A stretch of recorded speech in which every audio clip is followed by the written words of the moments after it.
ये आकाशवाणी रायपुर है। छत्तीसगढ़ी समाचार बुलेटिन के संग किरण वर्मा के जय जोहार। अब सुनो आज के प्रमुख समाचार। भारतमाला प्रोजेक्ट में होए गड़बड़ी ल लेके एंटी करप्शन ब्यूरो और आर्थिक अपराध अन्वेषण ब्यूरो के टीम आज राजधानी रायपुर समेत कई ठीन जगह में छापा मारिन। प्रदेश में अब लोगन मन ला जमीन के नामांतरण बर तहसील के चक्कर नहीं लगाए बर पड़ी। नामांतरण के अधिकार अब पंजीयक ला दे गे है।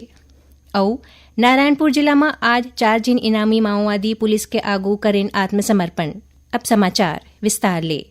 भारतमाला प्रोजेक्ट में होए गड़बड़ी ल लेके एंटी करप्शन ब्यूरो ACB और आर्थिक अपराध अन्वेषण ब्यूरो EOW के टीम आज राजधानी रायपुर समेत कई ठीन जगह में छापा मारिन।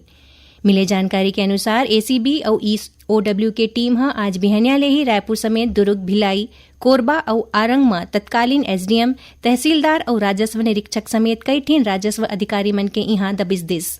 बता दन कि मुख्यमंत्री विष्णुदेव साय के जन दर्शन कार्यक्रम में भारतमाला योजना के पीड़ित किसान मन गड़बड़ी के शिकायत करे रहीन।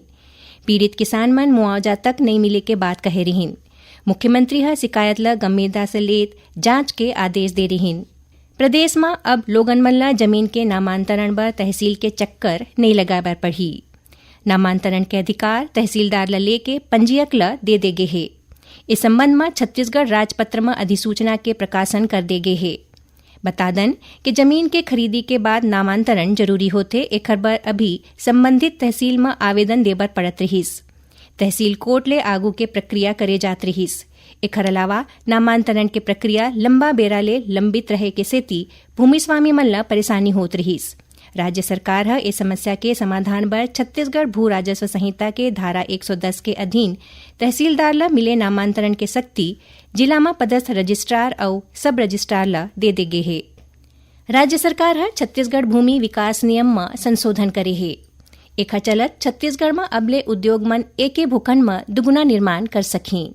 एखर ले राज्य में उद्योग और व्यावसायिक विकास ला बढ़ावा मिलही। नगर और ग्राम निवेश विभाग के अधिकारी मन बताइन कि फ्लैटेड इंडस्ट्रीज बर फ्लोर एरिया रेशो ला बढ़ावा दे गे है, जेखर ले एके भूखंड में दुगुना निर्माण करे जा सकी। एखर सेती विशेष रूप ले MSME और स्टार्टअप ला कम लागत में ज्यादा बोरे बर सही जगह उपलब्ध होही। उन्हें औद्योगिक प्लांट बर ग्राउंड कवरेज ला 60% ले बढ़ा के 70% कर दे गे है। संग्रह सेटबैक में कमी करे गे है, जेखर ले जमीन के अधिकतम उपयोग हो सकी। नगर पालिका और विकास प्राधिकरण क्षेत्र में घलो भूमि विकास नियम में संशोधन करे गे है। मुख्यमंत्री विष्णुदेव साय कहिन कि इस सुधार ले राज्य में आधुनिक औद्योगिक व्यावसायिक विकास ला बढ़ावा मिलही। एखर ले निवेश में वृद्धि, रोजगार सृजन और राज्य के आर्थिक प्रगति ला नवा दिशा मिलही। नवा रायपुर अटल नगर विकास प्राधिकरण पूरा तरह कर्जा मुक्त हो गे है। प्राधिकरण केंद्र सरकार और राष्ट्रीयकृत बैंक मन ला लेगे 1788 करोड़ रुपया के पूरा कर्जा चुका दे है। संग्रह 100 करोड़ रुपया के सरकारी गारंटी घलो राज्य सरकार ला लौटा दे है। बता दन कि प्राधिकरण आधुनिक और नियोजित राजधानी के विकास बर बड़का पैमाना में कर्जा ले रहीस।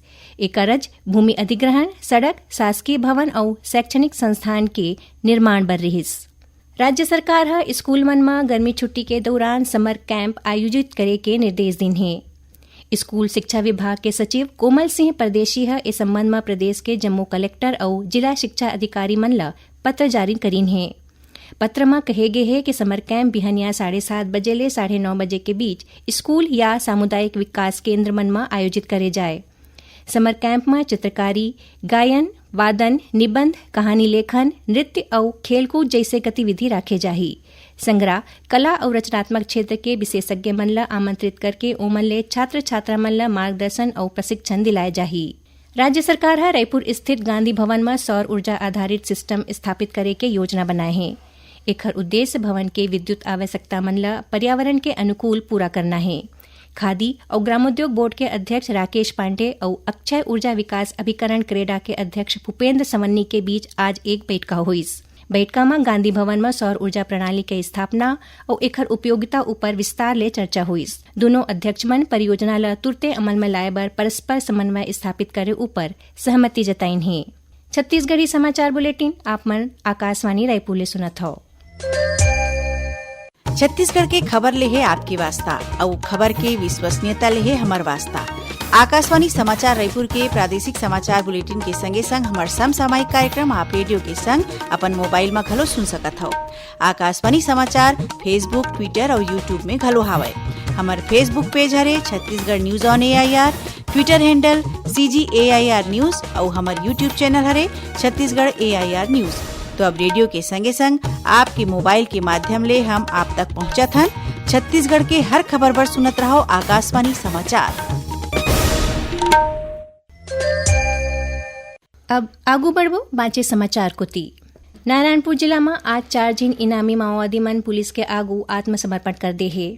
इमा मार डिवीजन प्रेस टीम के कमांडर बैसाखू नुरेटी और कम्युनिकेशन टीम के कमांडर समीर कश्यप शामिल हैं। एमन ऊपर 5 और 3 लाख रुपया के इनाम घोषित रहीस। उन्हें कमल सिंह और महिला माओवादी फूलमती ऊपर 1-1 लाख रुपया इनाम घोषित रहीस। जिला के पुलिस अधीक्षक प्रभात कुमार बताइन कि सरकार के नवा पुनर्वास नीति के तहत घर और नौकरी एमन ला आकर्षित करे है। आत्मसमर्पित जम्मू माओवादी मन ला प्रोत्साहन राशि के रूप में 50-50 हजार रुपया के चेक देगीस। राजनांदगांव जिला के डोंगरगढ़ स्थित मां बमलेश्वरी मंदिर में रोपवे के ट्राली टूटेले भाजपा के प्रदेश महामंत्री भरत वर्मा घायल हो गए है। ओकर कंधा और पीठ में चोट आए है। उन्हें ट्राली में बैठे पूर्व मंत्री रामसेवक पैकरा, मां बमलेश्वरी ट्रस्ट के अध्यक्ष मनोज अग्रवाल और भाजपा नेता दया सिंह ला मामूली चोट आए है। मिले जानकारी के अनुसार आज मझनिया मां बमलेश्वरी के दर्शन करके रोपवे ले नीचे उतरे के दौरान स्टेशन में पहुंचते ही ट्राली अचानक रोपवे ले अलग हो गए नीचे गिर गए।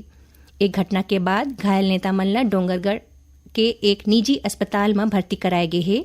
उन्हें गंभीर रूप ले घायल भरत वर्मा ला प्राथमिक उपचार के बाद राजनांदगांव रिफर करे गए हैं। मुख्यमंत्री विष्णुदेव साय हादसा में घायल जम्मू मनखे मन के जल्दी स्वास्थ्य लाभ के कामना करीन हैं। इसरो के पूर्व अध्यक्ष और भारत के राष्ट्रीय शिक्षा नीति के प्रमुख निर्माता डॉक्टर के कस्तूरीरंगन के आज बिहनिया बेंगलुरु स्थित ओखर आवास में निधन हो गए। ओमन 84 साल के रहें। मुख्यमंत्री विष्णुदेव साय डॉक्टर के कस्तूरीरंगन के निधन में दुख जताइन है। ओमन कहिन कि डॉक्टर कस्तूरीरंगन इसरो में अपन सेवा ले भारत के अंतरिक्ष कार्यक्रम ला नवा ऊंचाई तक पहुंचाइन। ओमन हमेशा वैज्ञानिक मन बर प्रेरणा स्रोत बने रही।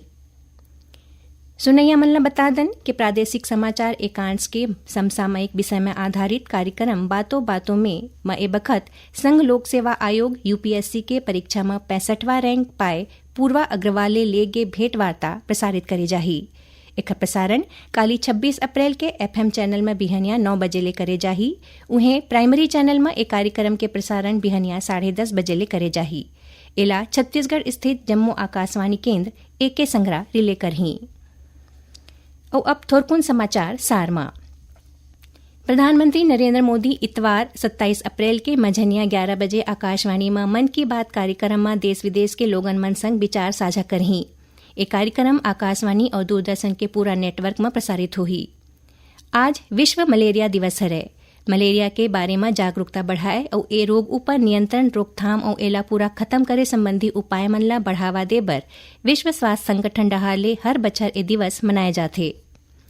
मुख्य सचिव अमिताभ जैन शासन के जम्मू विभाग और कलेक्टर मन ला डिजिटल पत्राचार करे जाए के निर्देश दिन हैं।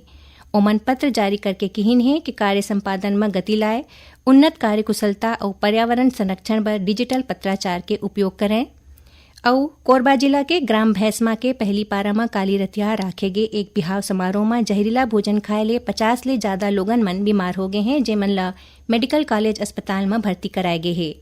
कॉलेज के डीन डॉक्टर के सहारे बताएं कि जम्मू मरीज खतरा ले बाहिर हैं। आखिर में प्रमुख समाचार एक घाव फेर। भारतमाला प्रोजेक्ट में हुए गड़बड़ी ला लेके एंटी करप्शन ब्यूरो और आर्थिक अपराध अन्वेषण ब्यूरो के टीम आज राजधानी रायपुर समेत कई ठीन जगह में छापा मारीन। प्रदेश में अब लोगन मन ला जमीन के नामांतरण बर तहसील के चक्कर नहीं लगाए बर पड़ी। नामांतरण के अधिकार अब पंजीयक लग दे गए है। और नारायणपुर जिला में आज 4 जिन इनामी माओवादी पुलिस के आगू करीन आत्मसमर्पण। एकरे संग छत्तीसगढ़ी समाचार बुलेटिन इहे सिरावत थे। जय जोहार।